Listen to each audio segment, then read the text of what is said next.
আমার মা এখন বানাবে পিঠা। কি পিঠা বানাবে আজকে? পাটিসাপটা। পাটিসাপটা পিঠা বানাবে। তো তার জন্য এখানে পুরের জন্য সব কিছু রেডি করছে। নারকেলের মধ্যে দিল চিনি, এটা একসাথে মাখবে, তারপর কড়াইয়ে দিয়ে কি করবো মা? ভাজতে হবে, ভাজা করবে। তো এটা আপনি কি জল দিবে নাকি এমনি এমনি শুকনা শুকনোই মাখবা? জল দিবা না? না না এমনি হয়ে যাবে। নারকেল চিনি থেকে যে জলটা বেরোবে সেটা থেকেই হবে না? তো এখানে একটু জল গরম করছি, এটা দিয়ে কি করবো মা? হ্যাঁ, গোলাটা রেডি করবে, তার জন্য গরম জল দিয়ে করবে। সেজন্য জলটা এর মধ্যে চালের গুঁড়োটা দিবে না, মানে জলটা উঠিয়ে নেবে, তাই তো? এর মধ্যে গুড় দিবা? গরম জলটা ঠিক আছে। ওইদিকে জল গরম হচ্ছে আর এদিকে মা এখন গুড়টাকে গ্রেট করবে। পুরো গুড়টাই দিবা? না না এতটা দেবো না, বেশি মিষ্টি হয়ে যাবে, অল্প দিবা। এই যে এখানে আমার মা পিঠা বানাচ্ছে। আমি শুধু পাশে হেল্প করছি, কিন্তু আমি পিঠা বানাতে পারি না। এখানে জল গরম হয়ে গেছে, পুরা নামাই দিলাম মা।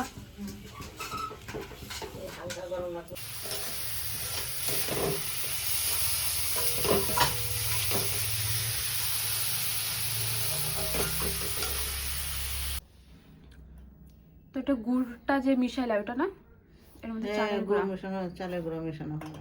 আটা দিবা না? দেবো, পোয়া পিঠা বানাবো, তারপরে পাটিসাপটা। পোয়া পিঠা বানাবো আজকে? মাত্র দুটো আছে, দাদা খাবে না? তাহলে তো পোয়া পিঠার জন্য মোটা বানাইতে হবে। ওই যে এটাই তো পোয়া পিঠা যেটা থাকবে বেশি হবে, ওটাতে পাটিসাপটা। ওটার মধ্যে জলদি পাতলা হয়ে যাবে। ও সেটাই তো বললাম, কারণ পাটিসাপটাটা পাতলা হবে, পোয়া পিঠাটা মোটা হবে।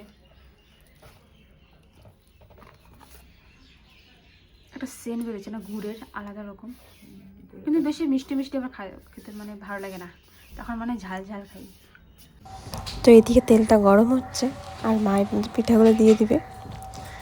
প্রথম পিঠা ভাজার সময় না কোনো কথা বলতে হয় না, তাহলে বলে পিঠাগুলো ফুলে না। তো এদিকে তেলটা ভালো মতো গরম হয়ে গেলে এর মধ্যে দিয়ে দেবে পিঠা। আর প্রথম পিঠাটা আমরা দিই বাইরে, চারপাশে পিঠা দেবো আর চারপাশে জল দিব। তারপরে যে পিঠাগুলো বানাবে সেগুলো আমরা খাবো। প্রথম পিঠাটা কোনো কথা আবার না বলে একদম কিন্তু ভাজলো। আর পিঠাগুলো খেতে ভীষণ নরম হয়েছিল, যেহেতু চালের গুঁড়োর সাথে আটা দেওয়া হয়েছে। যদি শুধুমাত্র চালের গুঁড়ো দেওয়া হতো তাহলে পিঠাগুলো অনেক শক্ত হতো।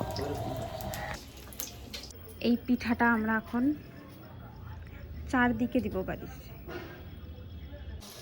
তো এখানে কিন্তু অনেকগুলো পিঠা ভাজা আমাদের হয়ে গেছে, এখনও তো খাওয়া শুরু হয়নি, শুধু ভাজা হচ্ছে, কারণ একটা তো পাটিসাপটা পিঠা বানানো বাকি আছে।